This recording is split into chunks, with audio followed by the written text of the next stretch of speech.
सुंडू साहब को भी डिस्कशन में ले लूं। तेंजिन साहब, स्वागत है आपका। आपका तो एक नोन पोजीशन है, आप तिब्बत की आजादी के लिए संघर्ष कर रहे हैं। आपने कभी धर्मशाला से दिल्ली तक एक लंबा मार्च किया था जनवरी फरवरी में। आपके हिसाब से हम चीन को कैसे टैकल करें? देखिए, मैं जब ये बना रहा था और उसमें मैंने लिखा था कि challenges of India 2021, technically speaking हम ये मान रहे थे, लेकिन मैं जब अभी कर रहा हूं मुझे लगा अच्छा, हम लोग तिब्बत को तो अपना मतलब भाई, अपना वो मानते हैं कि इट इज पार्ट ऑफ, हम सब लोग एक जैसे रह सकते हैं, हम लोग में कोई दुश्मनी नहीं है। सुंदर साहब, आपके लिए, आपके हिसाब से what is the, how to tackle China? बहुत बहुत धन्यवाद। पहले तो आप मुझे बुलाए यहाँ, मेरा कुछ बातें यहाँ रखने की, और उससे पहले कि मेरा अपना राय यहाँ रखूं, उससे पहले मैं अनिल जय सिंह को शुक्रिया अदा और कंग्रेचुलेशंस कहना है, क्योंकि मैं पहली बार एक इंडियन ऑब्जर्वेशन अभी सुनने को मिला, जो गलवान घाटी में जो हत्याकांड हुआ उसके बारे में बहुत ही संक्षेप में और सही इंटरप्रिटेशन दिया। जो अनिल जी कह रहे हैं कि चाइना जिस तरीके से इंडिया के ऊपर वार किया है पिछले साल की जून की 15 तारीख को, जो गलवान घाटी में जो हुआ, वो कोई टैक्टिकल या आर्मी या ऐसा कुछ नहीं है। उसका मेन मकसद है भारत को नीचा दिखाना, और चीन का सोच ऐसा है जिसको वो नीचा दिखाएगा उसका जीत हासिल हो गया है। क्योंकि चीन भारत से मुंह लड़ना नहीं है, चीन का मकसद है अमेरिका को मुंह तोड़ जवाब देना, और अमेरिका को काबू करके पूरे दुनिया को चलाना चाहते हैं। मैं ये इसलिए नहीं बोल रहा हूं कि चीन हमारा दुश्मन है। दुश्मन तो पूरी दुनिया का है। आज इस समय चीन पूरी दुनिया का दुश्मन बन गया है। भारत सरकार इस बात को, मेरे ये बात को माने ना माने अलग बात है।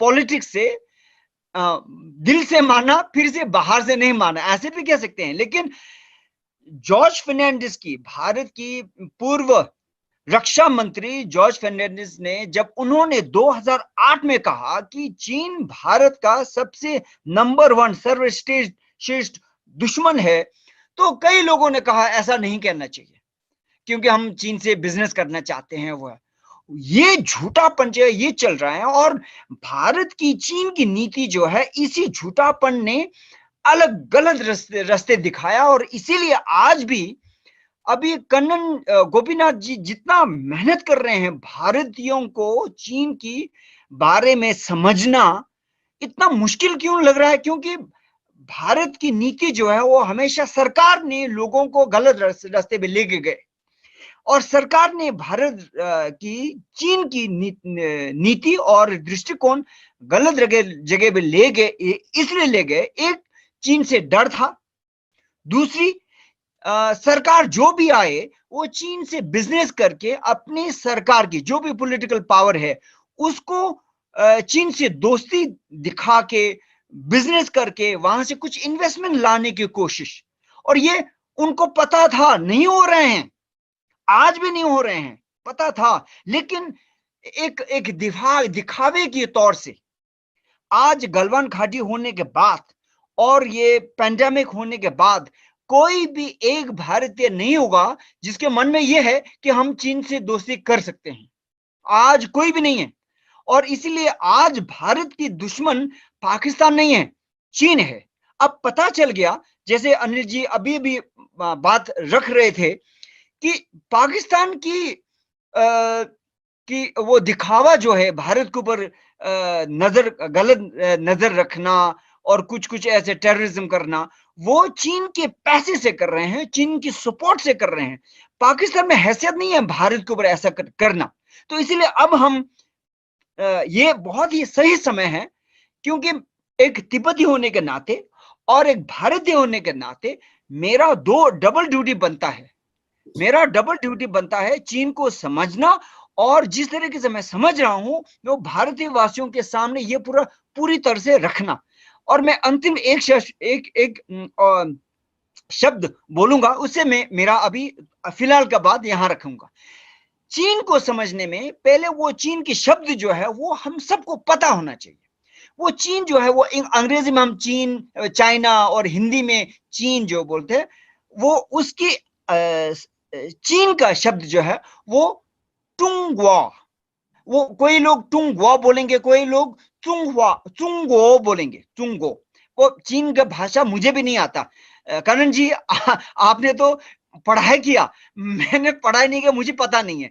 लेकिन चीन को 70 साल तिब्बती लोगों ने दुश्मन मान के, क्योंकि उन्होंने हमारे ऊपर गुलाम बना रखा है, हमने चीन को समझा। और ये हमने पहले वहां से समझा उनकी शब्द टुंगवो। टुंगवो का मतलब क्या है? टुंगवो का मतलब यह है कि हम पूरी दुनिया में से सर्वश्रेष्ठ लोग हैं, देश हैं, और हम पूरी दुनिया के बीचों बीच में हैं। बाकी दुनिया हमारे आसपास में एरा भेरी में है। तो उनका नीचा सोच वही है कि हम पूरी दुनिया की सर्वश्रेष्ठ दोस्त देश है, और भारत या तिब्बत या अमेरिका वो जो है उनके आसपास एरा वेरे में है। उनका बेसिक सोच ऐसा है। अब जिस देश का सोच ऐसा है, अब ये समझने की कोशिश कीजिए कि चीन 250 साल 1911 तक, सन 1911 तक 250 साल मांचू के गुलाम रहे। 250 साल। और उससे पहले करीब करीब 100 साल मंगोल के गुलाम में रहे। अब जिस देश, जो लोग अपने आप को सर्वश्रेष्ठ मान रहे थे, वो मंगोल के गुलाम बने, वो मांचू के गुलाम में रहे, और वो जापान की गुलाम में रहे, और कुरियर से मार खाए। पूरे वेस्टर्न पावर्स के, अमेरिका की, फ्रेंच की, पुर्तगाल की, अंग्रेजी की, सब लोगों के उनके मार खाए। जो देश तहस महस हो गए थे 1911 तक, 1912 में पहली बार रिपब्लिक ऑफ चाइना स्थापित हुए थे, तब तक इतनों ने इतना मार खाए। अब उस देश की मानसिकता के समझने की कोशिश करो। उसको क्या, किस तरह से वो दुख, और किस तरह से उनकी हैसियत खराब हो गए थे। वो वहां से उभर के आज वो उनका मकसद ये आ गया कि हम पूरी दुनिया में राज करेंगे। और इसीलिए उन्होंने पहली बार 1949 में, जब वो कम्युनिस्ट की पावर आ गए, नेशनलिस्ट को हरा दिया, नेशनलिस्ट चांगकेशिक वहां ताइवान भागना पड़ा, माओ त्से-तुंग ने कम्युनिस्ट चाइनीज कम्युनिस्ट पार्टी खड़ा किया और नया देश पीपल्स रिपब्लिक खड़ा किया। उन्होंने सबसे पहले क्या किया? उन्होंने चीन की आसपास की नेबरिंग कंट्रीज के ऊपर, उनके पड़ोस देश के ऊपर कब्जा किया। Tibet, East Turkistan, southern Mongolia, मांचूरिया ऊपर कब्जा किया, और हांगकांग तो उनके हाथ में आने वाले थे। और आज ताइवान के ऊपर नजर कर रहे हैं। वो बोल रहे कि ताइवान को उनके हाथ में होना चाहिए। चीन की 96 लाख स्क्वायर किलोमीटर में से 60 उनमें से 60 लाख स्क्वायर किलोमीटर कब्जा किए हुए देश हैं, और उनका रियल एरिया जो है वो 36 लाख स्क्वायर किलोमीटर है। 60% उनकी चोरी किए हुए देश हैं। ये हम अच्छी तरह से समझ लेना चाहिए। जी, मैं इसमें और बता दूं, इंडिया का टोटल स्क्वायर एरिया करीब 33 लाख स्क्वायर किलोमीटर या 34 लाख स्क्वायर किलोमीटर। मतलब अगर वो, जैसा सुंडू जी कह रहे हैं, वो चोरी की जमीन अगर हट जाए तो मोर और लेस एरिया वाइज हम और चाइना बराबर है। हाँ, बराबर बनेगा। और अगर अगर तिब्बत कल के दिन इंडिपेंडेंट हो जाए और जो हमारे ज्यादा नजदीकी है कल्चरली, तो शायद हम उनसे बड़ी ताकत हो जाएंगे। मैं सुंदू साहब आपके पास आ रहा हूँ अंतिम, क्योंकि प्रश्न टाइम कम है थोड़ा। सिर्फ ये समझना चाहूंगा, दलाई लामा साहब इस समय विश्व के सबसे बड़े विश्व लीडर के रूप में वो हैं। जैसे गांधी को हम लोग मानते थे, मार्टिन लूथर किंग को मानते थे, नेल्सन मंडेला को मानते थे, दलाई लामा की वो स्टेटस आज है। उम्र भी ज्यादा हो गई है। आप लोग भी अभी भी चाइना से कन्फ्रंट करने की जगह मैंने इधर देखा थोड़ा आप लोग का स्टैंड है कि कोऑपरेट करके भी काम हो सकता है। क्या चेंज ऑफ स्टैंड है, कन्फ्रंटेशन की जगह कोऑपरेशन? अच्छा तो इसके बारे में थोड़ा एक दो लेवल है, उन दोनों को समझना चाहिए।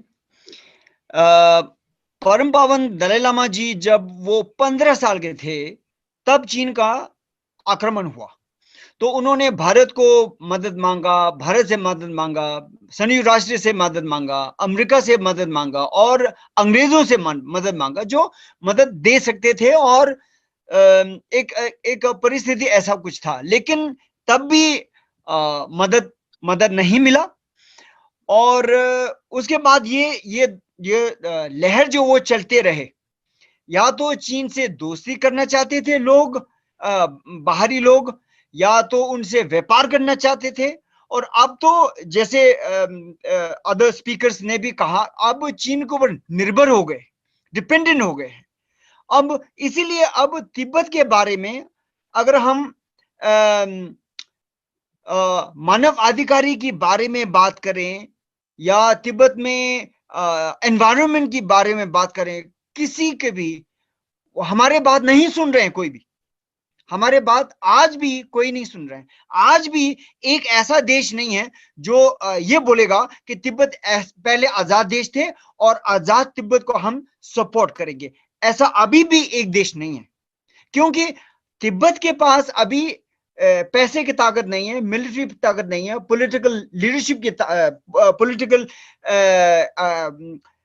इंटरनेशनल रिलेशंस की उसकी ताकत भी नहीं है। तो ज्यादा तक चीन से या तो दोस्ती या तो अपीजमेंट पॉलिसी चल रहे हैं। तो इसीलिए परम पावन दलाई लामा जी का ये सोच था कि अगर उससे हम निपटा नहीं सकते तो हम उनके शायद एक अकोमोडेशन से बात बन सकता है। ऐसे करके परम पावन दलाई लामा जी ने जेन्युइन ऑटोनॉमी की प्रपोजल रखा, और जेन्युइन ऑटोनॉमी की प्रपोजल रखा तो उससे बात यह है कि अगर अमेरिका का पूरा सपोर्ट नहीं मिल रहे हैं, अमेरिका इतना तो बोल सकते हैं कि चाइना आप दलाई लामा से बातचीत करो। इतना ओबामा और क्लिंटन और बुश सबने इतना तक बात रखा। और इसी पॉलिसी से भारत सरकार की पॉलिसी से थोड़ा मिलीजुली है, क्योंकि आज भी भारत सरकार का पॉलिसी आज भी क्या है कि Tibet autonomous region is a part of People's Republic of China. अगर परम पावन खुद या निर्वासित सरकार ऑटोनॉमी के वजह आजादी बोलते तो हमको ये डर था कि चीन सरकार भारत के ऊपर दबाव डाल के हमारे निर्वासित सरकार जो है वो भी खारिज करे या बंद करा दें, ये हमारा डर था। इसीलिए भारत सरकार की नीति जो है उसको अकोमोडेट में उसकी बदौलत से हमने ऐसा एक नीति बनाया कि हम आजादी की मांग नहीं कर रहे। हम नहीं बोल रहे कि आजादी नहीं चाहिए, हम ये कह रहे हैं कि हम आजादी की मांग नहीं कर रहे हैं और हम ऑटोनॉमी की मांग कर रहे हैं। अगर ऑटोनॉमी हो जाए तो हम साथ में रहने की हम ऐसा एक सोच रखता है। तो लेकिन इसको मुझे लगता है, क्योंकि मैं हमेशा आजादी की मांग कर रहा हूं, और क्योंकि मेरा सोच जो है परम पावन से मिलता जुलता नहीं है, मैं खिलाफ नहीं हूं लेकिन मिलता जुलता नहीं है।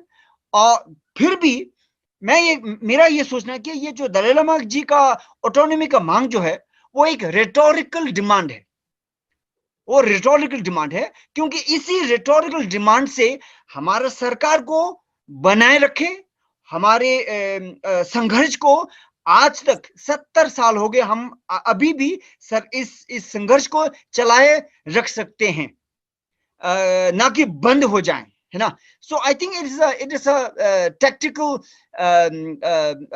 Strategy to maintain the resistance. But बात यह है कि तिब्बत में आज भी आजादी की मांग चल रहे हैं। 155 लोगों ने आपके ऊपर तेल डाल के और जाने दे दिए हैं, और ये आत्मदाह हुआ है। 155 cases of self-immolation, and all of them have demanded that they want the Dalai Lama to return to Tibet and they want freedom for Tibet. तो ये बात जो है बहुत साफ है कि पब्लिक में आजादी की मांग है, और दलाई लामा जी और ये निर्वासित सरकार इस सरकार को चलाए रखना और संघर्ष को बनाए रखने के लिए ऑटोनॉमी की मांग ऐसा रखा है। ये मेरा ऐसा निजी सोच और समझ ऐसा है। थैंक यू सो मच सुंदू साहब। अगर आपको दी पब्लिक के कार्यक्रम पसंद आते हैं तो इन्हें लाइक करें। अगर आप इस वीडियो को YouTube पर देख रहे हैं तो चैनल को सब्सक्राइब करें, और अगर आप इसे Facebook पर देख रहे हैं तो दी पब्लिक के पेज को लाइक करें। अगर आप चाहते हैं कि हम निष्पक्ष पत्रकारिता को जारी रखते हुए आपसे जुड़े मुद्दों पर सवाल उठाते रहें तो हमें सहयोग करें। आपका छोटा से छोटा सहयोग भी इस मुहिम को जारी रखने में हमें ताकत देगा। डोनेट करने के लिए डिटेल्स जो हैं वो डिस्क्रिप्शन बॉक्स में दी गई हैं। धन्यवाद।